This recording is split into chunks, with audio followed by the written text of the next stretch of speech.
સ્વામિનારાયણ હરે.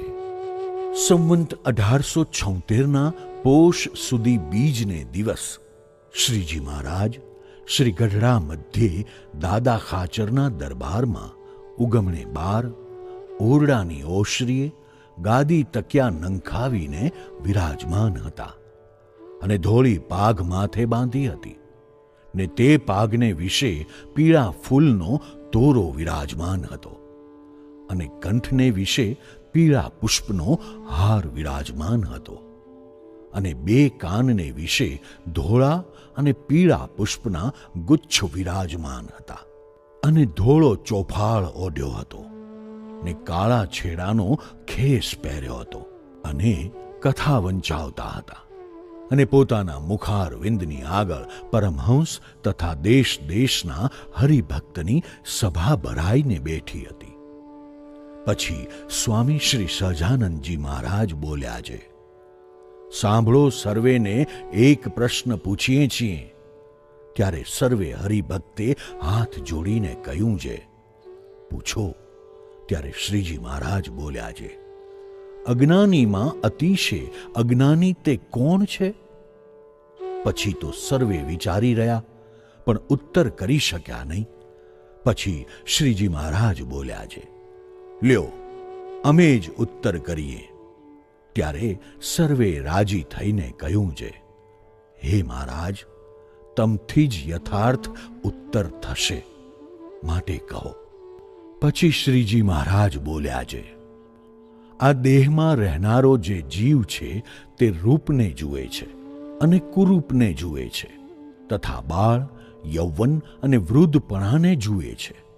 એવા અનંત પદાર્થને જુએ છે, પણ જોનારો પોતે પોતાને જોતો નથી અને કેવળ બાહ્ય દ્રષ્ટિએ કરીને પદાર્થને જોયા કરે છે, પણ પોતે પોતાને નથી જોતો.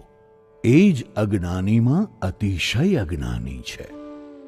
અને જેમ નેત્રે કરીને અનંત પ્રકારના રૂપના સ્વાદને લે છે, તેમજ શ્રોત્ર, ત્વક, રસના, ઘ્રાણ ઇત્યાદિક સર્વે ઇન્દ્રિયોએ કરીને વિષય સુખને ભોગવે છે ને જાણે છે, પણ પોતે પોતાના સુખને ભોગવતો નથી ને પોતે પોતાના રૂપને જાણતો નથી. એ જ સર્વે અજ્ઞાનીમાં અતિશય અજ્ઞાની છે અને એ જ ઘેલામાં અતિશય ઘેલો છે અને એ જ મૂર્ખમાં અતિશય મૂર્ખ છે અને એ જ સર્વે નીચમાં અતિશય નીચ છે. ત્યારે શુક મુનિએ આશંકા કરી છે, પોતાનું સ્વરૂપ જોવું તે શું પોતાના હાથમાં છે? અને જો પોતાના હાથમાં હોય તો જીવ શીદ અતિશય અજ્ઞાની રહે. ત્યારે શ્રીજી મહારાજ બોલ્યા છે, જેને સત્સંગ થયો છે તેને તો પોતાના જીવાત્માનું દર્શન પોતાના હાથમાં જ છે અને કે દાડે એણે પોતાના સ્વરૂપને જોયાનો આદર કર્યો ને ન દીઠું. અને એ જીવ માયાને આધીન થકો પરવશ થઈને તો સ્વપ્ન અને સુષુપ્તિ અવસ્થામાં અંતરદૃષ્ટિ કરીને જાય છે, પણ પોતે પોતાને જાણે કોઈ દિવસ પોતાના સ્વરૂપને જોવાને અંતરદૃષ્ટિ કરતો નથી.